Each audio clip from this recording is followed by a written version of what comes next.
particles. All right, we're That back. said, click on particles, and it's the same one, just like the one we just made. And in the next video, Hype. as I promised in the previous Okay, so we didn't do any. We didn't make any progress. That was all of the tutorial.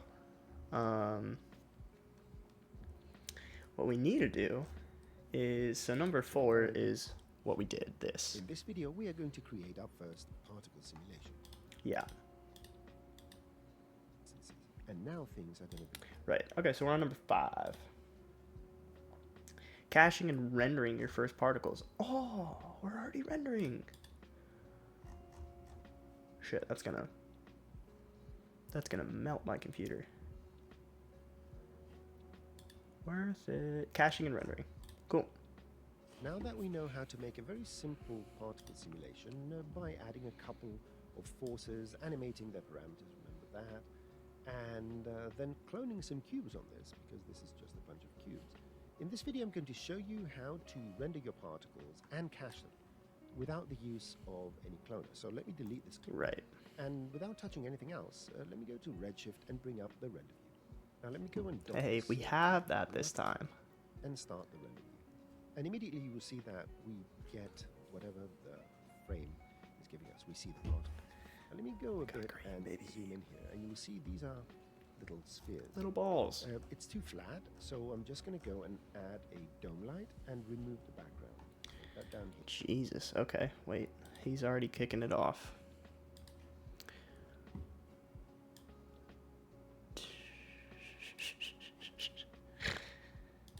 All right. It begins. Dome light. That down here.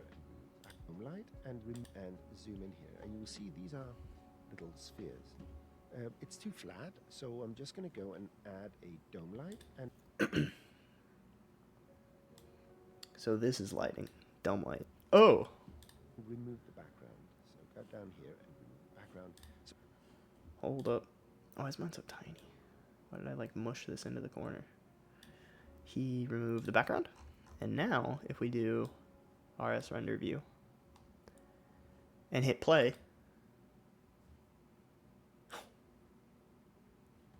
so I don't know how I could show you this, but if we zoom into these, what he meant by flat was the lighting. So now you can see there's a little bit more depth to this. It looks a lot nicer. Like you can see some like shadow areas here. These are lighter, they're darker in the back. That's what he was talking about for depth, so we'll turn this off. Just because I have to balance this. now we get a bit of global illumination. I have to balance Little this with the spheres you strength of see my here, which have the radius of the particle GPU while doing all this. The tagline. If you go to the particle group and right-click, Particle go to group. the render tags and bring up the RS object, it immediately identifies that What? this is a particle object, so it will give you the particles tab. But the mode is disabled. Cool. If you set the mode to optimize spheres, you're going to get exactly the same result as we get without the tag. And this is pretty much one of the best methods to render particles. It can handle millions and millions of particles quite efficiently. But for now, I'm going to remove this. Wait, I didn't get that. What do you mean? He said it didn't do anything. It looks the same. RS and remove the background. More on that later. My favorite tagline. If you go to the particle group and right-click and go to the render tags and bring up the RS object, it immediately identifies that this is a particle object, so it will give you the particles tab. Right. But the mode is disabled. If you set the mode to optimize spheres, you're going to get exactly the same result as we get without the tag. And this is pretty much one of the best methods to render particles. It can handle millions and millions of particles quite efficiently. But for now, I'm going to remove this. We are going to talk about this at a later video, and we just get the same thing. Now, one thing I want to focus on now is the way we... Okay, so I guess it's the best practice and it can handle a lot, but I'm confused at why we're not doing that. Maybe it's just for the sake of him teaching us how to cache the animation, maybe? I don't know. Scrub the timeline when we have a simulation, and the simple answer is we can't really. So if I go here and jump to frame 113, nothing's going to change, because the simulation is made in a way that if you go from frame to frame, you're going to get advances in can't go frame to frame. If you go backwards and forwards and jump, If you it's not scroll, going to it'll do work. anything. If you go back, it But won't you work. can always Keeps going. rewind and then either play your simulation, and when you stop, it's going to render that frame, or it's going to do some intermediate renders whenever it catches up, or you can scrub one frame at a time, just advance one frame at a time if you want to get to a certain point. But now you can't go backwards. What if you want to go back to frame 50? You have to rewind, press play, stop it, advance a few frames. Anyway, if you want to do look development and you want to do lighting and all that, you assume that your simulation is at a point where it's okay for that particular task. So it's time to cache. I want to turn this off because both Redshift and the simulation system share resources on the GPU. I just want to make it easier because I'm recording my screen and all that. So caching. Go to the particle group and you will see in the cache tab, it gives you the ability to cache the object. So any object that's selected, it will cache it or cache the scene. Now, mind you, particle simulations are part of the same unified simulation core where cloth, soft bodies, balloons, pyro, rigid bodies are based on as well. So if you cache the scene, any of those components are going to cache at the same time. Right. For now, it doesn't make a difference. We only have one. simulation. So select the particle group Cache. and press cache. Do I have to be at frame 0? This is going to bring up our save as dialog, our export dialog. And you can see it says here Alembic file export, and the only type we can export particles to is Alembic. Alembic is an industry standard and is fantastic for caching particles and meshes and all sorts of other stuff. Cool. Now make sure you put a very, very descriptive name here so you know exactly what you're doing, and press save. I'm going to let this... I should... Hold on, this is... I just need to make sure I'm saving this into a place that I can find it later.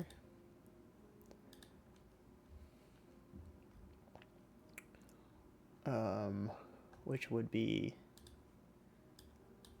I don't know. Cinema? Should I just do it on the cinema? I don't know. I don't even know where this project is.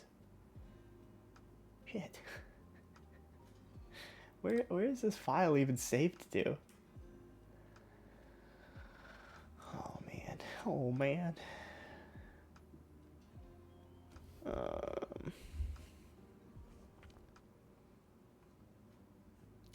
I mean, for the sake of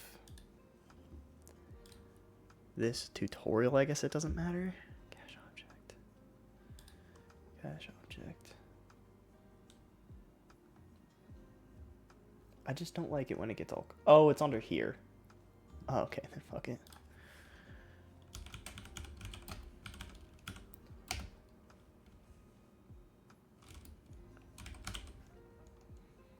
Alembic. Oh, wow, that's fast. Oh, wait. He took his render tag off. I don't care. I'll keep mine on. That was fast. So if we don't... This is... How much was that? Particle group? Well, maybe it's cached now, so we don't know, but... I'm pretty sure that's like 10,000 particles. That it just ripped through on my laptop with no...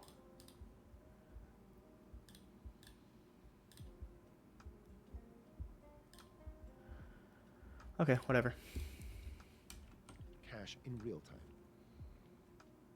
And you can see it's writing to disk and it's simulating and caching at the same time.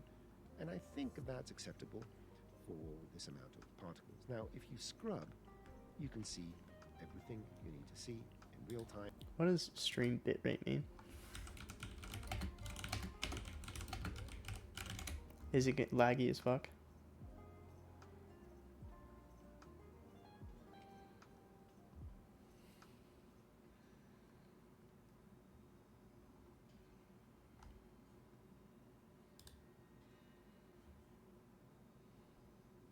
I'm fine. So I'm assuming I'm gonna have shit bitrate, not because I don't know how it works or what it's based off, but the fact that we're doing 3D simulations on a laptop while doing this, yeah, we're not gonna be able to change much there. And the particle group indicates that it's now cached. Uh-huh. It has the cache mode on Mm-hmm. and the path to our Alembic. Mm-hmm. So now we can turn on our render view, and you can see that wherever we go, we're going to get the appropriate frame. See, now we can This go is forward, fantastic. and now we can go back. Set my So now it's camera all cached. frames It's not a and simulation I want to anymore, do which anything means it's also way later easier to on, run. I can go and do them, but as long as I have my simulation at a Whoa. point where it pretty much is close enough to what I'm trying to do in terms of size, Look how at far the particles are, and all that, I can use an initial cache here just to do. That's cool. And that's fantastic. You don't have to throw away the caches. You can do many different caches here. You can just turn this off and cache again with a different name and again and again and again if you want to explore different parameters and so forth. So you can always keep these caches. Now, mind you, if you have millions and millions of particles, they will become, these files are going to become big, but Alembic is fairly good at compressing. Alembic. So what we have at this point is the ability to cache our particles and render them. Yeah. Or render them without caching with all Right. those drawbacks. The final thing I want to touch upon before I end this video is just to show you what parameters are available to render. I'm not going to get into Interesting. them specifically, just show you where they are. Now if you go to your particle group and go down here where it says cache export settings, these are all the data attributes that are associated to our particle system. Velocity, And color, we will age, find lifetime, the radius, equivalents distance, ID, in the redshift alignment, material. angular. Okay. So let's create a redshift material. I'm going to turn on view. Let's double click to create a I don't really want to do this, so I'm just gonna. default standard material. Double click on this and let me bring this over here. I don't need these. I'm going to go and bring up my commander, and you can see if you look for user, you have the color user data, the integer user data, scalar, and a vector. You don't need the string. These What the four hell does all nodes that mean? contain These are nodes? all the The data, data of that's the particles? associated to the particles. How'd All you have get to there? do is just go here where it says presets, and you will find them under the particles flyout. And let me bring this over here. Okay. I don't need these. Right. I'm going to go and bring up my commander, and you can see if you look for user, you have How do I do that? Node. New node. Edit. I don't want to edit you. I want the node editor. How did he do nodes commander? How did he do that though? What's the shortcut? Whatever. I like the cool little green particles, so we're keeping that. What the fuck? the color user data, the integer user data, scalar, and a vector. You don't need the string. Okay. These four nodes contain all the data that's associated to the particles. All you have to do is just go here where it says presets, and you will find them under the particles flyout. Cool. Here we have color, and for the integer we have ID, Cool. and all that. And there is some sort of tagging what these particles are supposed to work for, although I will provide you with a chart in one of the next videos that shows you exactly which one of these parameters map to which one of these parameters, so that you know how to do this. But in any case, if you're looking for the place to read these and put them on particles, this is where you're going to find them on these 4 user data nodes. None I of that assume made you're sense. somewhat familiar now with generating basic I particle don't know simulations what and the hell using he's some talking force about. control. Going back.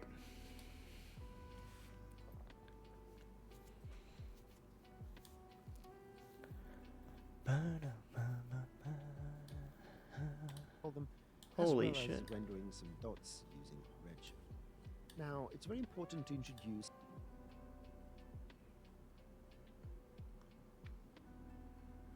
The fuck happened?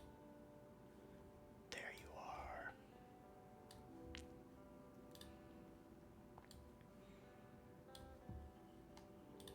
introduce the next very fundamental concept of particle groups. You might remember that if I create some sort of emitter, it automatically creates a particle group. Let's talk about this for a moment.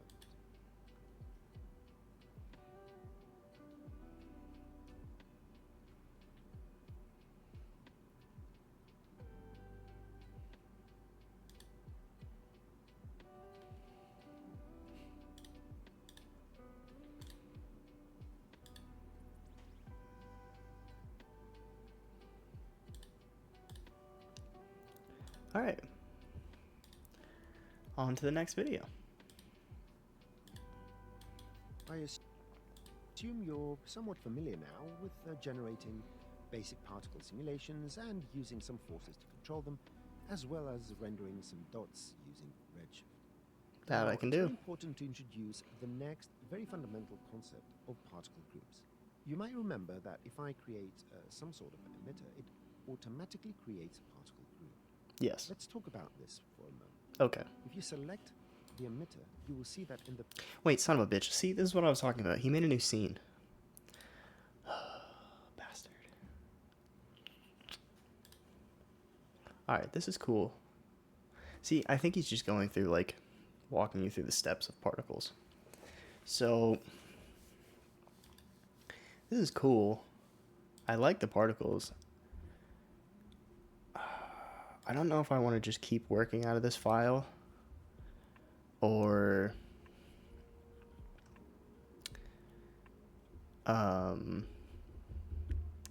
like if I just want to use this as like a working document and follow along, or if I actually want to keep this. I mean, this isn't anything special. It's just a particle with a turbulence and a friction. Like, we can recreate that really quick.